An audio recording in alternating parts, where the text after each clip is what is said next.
30살 최수연. 누구보다 열심히 살았지만 세상은 그녀에게 쉽게 길을 열어주지 않았다. 대학을 졸업하고 몇 년을 취업 준비로 보냈지만 번번이 실패했다. 학점과 스펙은 나쁘지 않았지만 늘 남들보다 부족함을 느꼈다. 면접장에서는 긴장과 좌절만 반복되었고 매일 새벽까지 도서관과 카페를 전전하며 공부했지만 결과는 냉정했다.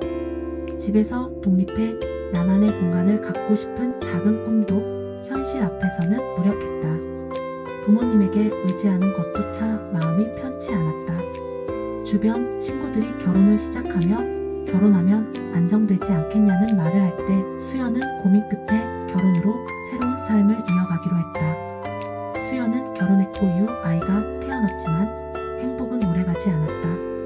남편은 돈을 한 방에 많이 벌고 싶다는 욕심에 전 재산을 투자에 올인했고 심지어 친척들까지 끌어들였다. 하지만 결과는 참담했다. 투자 실패로 집은 파산했고 결국 결혼은 끝나고 말았다. 수연은 아이와 함께 친정집으로 돌아왔다. 이제 모든 짐은 그녀 혼자 짊어져야 했다. 취업 준비와 공부를 다시 시작했지만 현실은 쉽지 않았다. 부모님 집에서 지내며 경제적 독립의 필요성을 절감했고 일당, 청소, 알바 등 닥치는 대로 일을 하며 하루하루를 버텼다. 엄마로, 일하는 사람으로 살아가는 삶은 전쟁과도 같았다. 그녀의 삶 속에서 그녀 자신은 없었다. 그저 돈을 벌기 위한 일과 아이뿐이었다. 하루하루 세상을 아름답게 살아가는 것 같은 다른 사람들을 보면 자신의 삶이 비참하게 느껴졌다. 하지만 아이가 그녀의 버팀목이 되었다. 잠들기 전 그녀는 아이가 건강하고 행복하게 자라며 모두에게 사랑받는 사람이 되길 늘 기도했다. 아이를 학교에 보내기 전만 해도 그녀의 마음은 단순했다. 건강하게 태어나고 사랑을 받고 행복하게 자라주기만을 바랐다. 하지만 아이가 학교에 들어가자 상황은 달라졌다. 아이의 성적, 친구들과의 경쟁, 교사와의 관계가 눈에 들어오기 시작했고 반에서 최고가 되어야 한다는 마음이 점점 커졌다. 수연은 당장 필요한 생활비를 벌어야 했기에 자신을 위해 투자할 여유가 없었고 모든 염원을 아이를 통해 이루고 싶었다. 아이의 점수와 실력, 인기까지 그녀의 삶의 점수처럼 느껴졌다. 아이가 숙제를 제대로 하지 않거나 실수하면 마음속 불안과 조급함이 쌓였고 아이는 점점 반항하기 시작했다. 작은 다툼이 매일 반복되면서 둘 사이의 긴장감은 높아졌다. 그녀는 아이를 사랑하면서도 자신의 바람과 기대가 아이를 힘들게 한다는 사실에 괴로워했다. 하지만 엄마로서의 책임감과 사랑은 여전히 그녀를 붙잡았다. SNS를 보면 모두가 행복하게 여행을 다니고 맛집도 다니며 아이까지 완벽하게 키우는 것 같았다. 친구들과 주변 사람들의 사진과 글을 볼 때마다 수연은 비교와 부담을 느꼈다. 하지만 현실은 점점 버거웠다. 전문 기술도 안정적인 직업도 없는 그녀는 닥치는 대로 일을 하며 하루하루 버텼지만 한국에서는 더 이상 행복하게 살 수도 아이를 제대로 키울 수도 없다는 생각이 들었다. 아이 역시 지나친 공부 압박과 학원 생활 때문에 얼굴이 점점 어두워졌다. 그 모습을 볼 때마다 수연의 마음은 무거웠다. 그러던 어느 날 그녀는 마지막 희망을 떠올렸다. 모두가 꿈꾸는 캐나다로의 이민, 새로운 삶을 시작할 기회였다. 살아오면서 영어는 늘 수연에게 커다란 벽이었다. 영어만 잘했더라면 더 나은 삶을 살 수 있었을 것 같았다. 캐나다에서는 영어를 배우며 아이와 함께 새로운 기회를 잡을 수 있을 것 같았다. 게다가 캐나다는 상대적으로 인종차별이 적고 설령 명문대를 나오지 않아도 식당에서 일하더라도 누구도 평가하지 않는다는 이야기를 들었다. 한국에서는 수연에게 비전이 보이지 않았다. 아이가 중학교, 고등학교에 들어갔을 때 학원비와 생활비를 아이가 원하는 만큼 지원해줄 자신도 없었다. 늘 공부만 하며 살아온 자신의 학창시절을 떠올리며 아이가 그런 삶을 반복하기를 원치 않았다. 그럼에도 불구하고 한국에서 아이를 키우며 성적에 집착하는 자신을 발견하고 수연은 결심했다. 이제 그녀는 새로운 삶을 위해 캐나다로 이민을 떠나기로 결심했다. 수연은 이제 캐나다로 떠날 준비를 시작했다. 새로운 나라, 새로운 삶. 이민은 결코 쉬운 일이 아니었다. 하지만 그녀는 결심했다. 아이와 함께 새로운 삶을 시작하기로. 인터넷을 통해 많은 정보를 모았다. 캐나다는 정말 큰 나라였다. 어디로 갈지를 정해야 했다. 한국 사람이 가장 많이 사는 곳은 밴쿠버와 토론토였다. 하지만 집값과 생활비가 너무 비쌌다. 다음으로 알버타주를 알게 되었다. 캘거리와 에드먼튼. 캘거리도 한국 사람이 많이 살지만 집값이 이미 많이 올랐다고 했다. 에드먼튼은 알버타주 주도이지만 대도시는 아니어서 조용하고 살기 괜찮다는 의견이 많았다.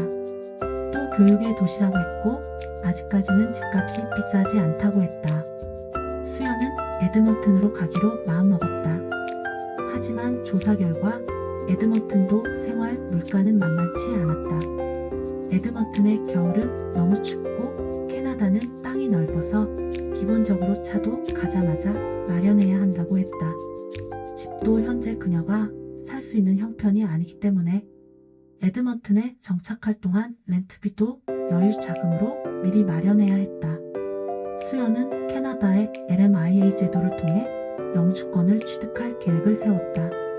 LMIA는 캐나다 고용주가 외국인을 고용하기 위해 고용 및 사회개발 캐나다로부터 받아야 하는 승인이다. 이 승인을 통해 외국인 근로자가 캐나다에서 일할 수 있게 된다. 수연은 많은 정보 수집 끝에 한 한국 음식점을 컨택했다. 영어가 부족했기에 한국 음식점 주방에서 일하는 것이 가장 적합했다.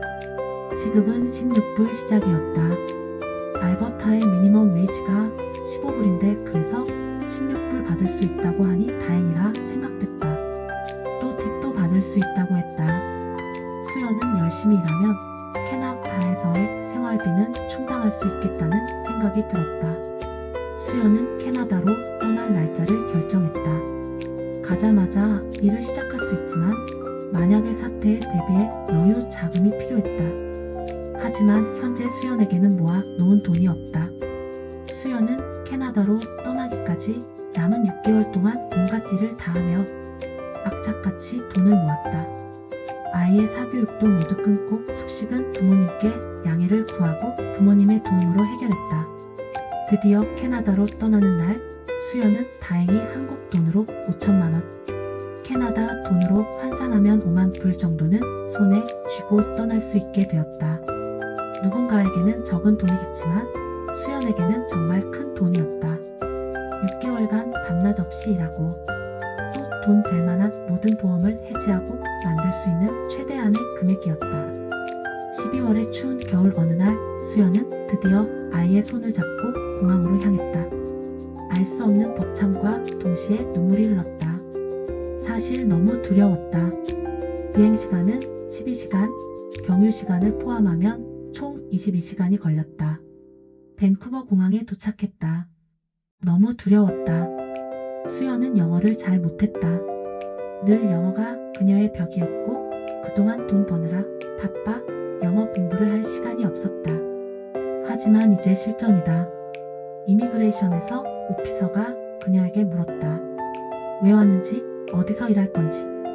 짐은 무겁고 아이는 힘들다고 징징거리고 추운 겨울임에도 등줄기에서 식은땀이 흘렀다. 수연은 철저히 준비했던 온갖 서류들을 손에 들고 오피서에게 내밀었다. 오피서의 말을 알아듣기 어려워 사리를 반복하던 수연은 더 이상 아무 질문이 없고 무뚝뚝한 오피서의 표정에 두려움이 몰려왔다. 설마 여기서 다시 한국으로 돌아가야 하는 건 아닐까? 그때 오피서는 일어나서 어디로 가더니 다시 와서 종이 2장을 내밀었다. 수연의 워크퍼밋과 아들의 동반비자였다. 무거운 짐을 들고 아이의 손을 붙잡고 아이를 달래가며 긴장하고 서 있는 그녀가 불쌍했던 걸까? 오피서가 안겨준 그 2장의 서류가 얼마나 감사하던지. 그제서야 수연은 마음이 놓였다. 수연은 아이를 데리고 캐나다로 오기 위해 이혼한 남편, 즉 아이의 아버지의 동의서를 공증받아 가져가야 했었다. 캐나다 입국 시 부모 한 명이 아이를 데리고 입국할 경우 절차가 까다롭다고 했다. 특히나 나는 이혼을 했기에 나 혼자 아이를 데려가려면 철저한 준비가 필요했었다. 그런데 드디어 수연과 아이의 비자가 나온 것이다.